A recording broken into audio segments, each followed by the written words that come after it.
Did you know that the most successful people in history have failed the most? In fact, for example, Picasso painted over 50,000 paintings, pieces of art, but yet we only know about 10 of them. That is over a 99% failure rate. Now, the reason why I'm sharing that is because I want to totally change the way you think about failure moving forwards, because this is the paradox of success.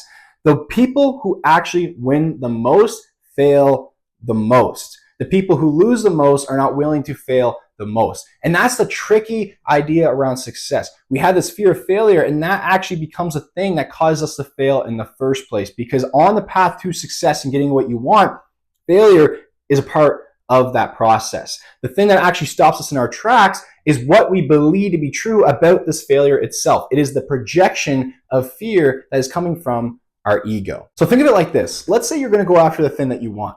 And as you're going towards the thing that you want, you end up failing. Okay, you get stuck, you have to adapt, you have to change, something happens, you reach a challenge, you end up failing. The thing is about this failure, if we take a big scope view on the situation, this failure itself is meaningless. It literally means nothing. It does not have to stop us in our tracks. Because remember, the ones who do get there, they find a way around that failure. When it comes to this fear of failure stopping us in our tracks, what's happening isn't the event itself. It's not the failure itself. It's the story that you've made up in your mind after the event happened that is stopping you in your tracks. And as I said, I want you to kind of pause for a second and think back to the last time that you failed at something, you stopped yourself in your tracks from getting what you want. What happened is that it wasn't the event itself. It's the meaning that you assigned, the story that you played out about the situation happening that caused you to fail. And that is the illusion of the ego, because the ego's job is to protect who you are, your identity. As you're trying to change your life and accomplish things, when fear comes up, it's because the ego is projecting that illusion of fear to hopefully stop you in your tracks from moving forward so you collapse and go back to the comfort zone. Here's an example. Let's say you have a belief system that failure means that you're a loser, you're not good enough, you're unworthy. That is going to be a lot of baggage and pressure that you're carrying. But what's going to happen is that if that is genuinely what you believe about failure, when you do fail on the path to success, because it's never 100% home hitting run rate.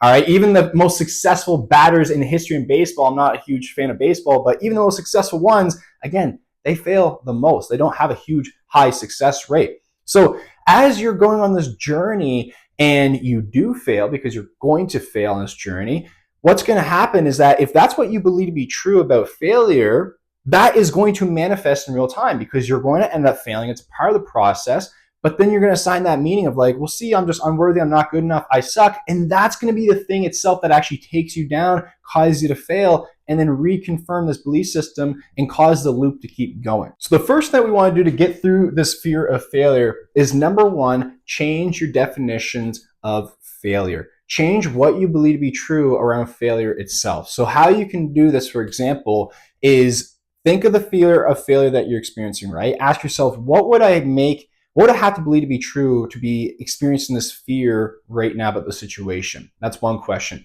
The other one is, what meaning would I have to be giving to failure to be feeling this fear, to be feeling this way right now? What's going to happen is that the limiting belief system is going to pop up. Then you can start to question it. You can ask yourself, well, is this a universal truth? Is this belief system that I have about failure a universal truth, or is this a program? Okay, it's going to be a program. It's very limiting. So it's definitely going to be a limiting belief system. Then you can change it because it's not rooted in truth. It's not rooted in fact. So you can change the belief system, and that's instantly going to change basically how you see failure, how you define failure.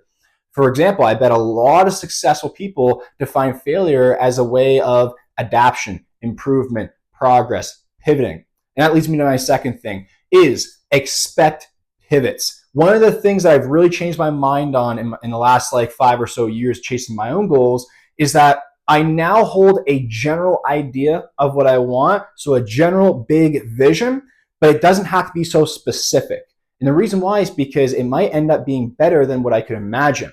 But also is because sometimes on your path, you're going to have to make unexpected pivots that you never planned for. But if you hold it so rigidly where your success needs to be this certain specific way, but it's not the path is not going that way, and it's very clear and evident that okay, it's time to pivot around this, If you hold on to that vision too strongly, you're going to get stuck. You're going to fail. So that's why I think having a general idea of the direction that you want to head into, but be willing to adapt as you go to get there. And I think that's key, because that's going to keep you moving forwards in the same direction that you want to go anyways. But again, you're willing to adapt and change. And then again, if you have those new belief systems around failure itself, that's going to allow you to move through it much faster. Now, the last thing I'm going to share with you here for today to really help you get through this fear of failure to get to where you want to go is simply becoming the person who is required to have what it is that you want. Think of it like this. There is a version of you who has the success that you want. They're operating, thinking, feeling, and being a completely different way, or maybe a small way, than who you are now. Your job is to simply adopt that identity, become who they are now. Make the decisions that they would make. Think like they would think. Behave like they would behave. And when you do approach those blocks and those challenges and failures, again, you're going to be coming from that version of yourself, the winning self, rather than the one who keeps getting stopped in their tracks from this fear of failure. So you're now stepping into a new operating system coming from that. If you want to learn exactly how to do that too, by the way, I have tons of YouTube trainings on exactly how to do that just below. But that's how you want to approach it, because then you're operating from a new system who approaches failure and defeat completely differently. And the last thing I'll just summarize here again is that just to remember that this fear that you're feeling, this fear of failure that you're feeling, is number one, failure is a part of the journey to succeed. The reason why you're stopping yourself in your tracks is because whatever belief system you have about failure itself is causing you to feel the fear. You cannot feel an emotion randomly. You must have an interpretation or a meaning assigned, which all comes from your belief system. So if you change what you believe to be true about failure, about the situation that your mind right now is projecting or creating a story of that's going to be so bad or seem so bad, once you can change the belief system, you'll change how you perceive it, you'll change your perspective, and then that fear will dissolve because it's not rooted in anything anymore. So that's the second thing to really remember. So I'll just give you an example again. Let's say you want to build a business and you're going after this business, but then you have this huge fear of failure that pops up as you're trying to make progress, as you're spending more money building it. Okay, this fear of failure can stop you in your tracks right there, or we can go through the process. Okay, this fear of failure, I'm feeling it right now. What would I have to believe to be true to be feeling this way right now? What meaning would I have to assign to failure to be seeing it in that way right now? Well, failure would mean that I'm just not on the right path. Failure would mean that I am not good enough. I am not worthy. Okay, so now we've identified what this fear actually is, right? What meaning we assign to it. Because again, failure is just a part of the process. But when this happens, when we do fail, that means that we're not on the right track, that we're not good enough, that we're not worthy.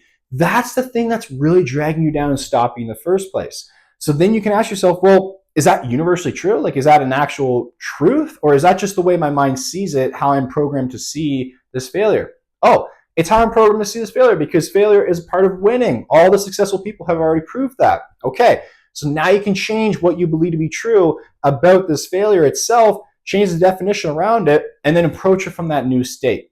And now, guess what? The illusion is dissolved, and you can start to move through it. And as you start to move through it, keep adopting the identity, keep becoming the person who's required to have the thing that you want. As you continue to rinse and repeat that process, you're going to make it. And that's exactly how you defeat your fear of failure to get the thing that you want. Now, if you guys like this video, make sure that you like and subscribe below for more. I drop trainings every single Monday and Thursday. And I also have a private community that is being built right now. So thank you so much for being here. Thank you for your support. I'll see you on the next training.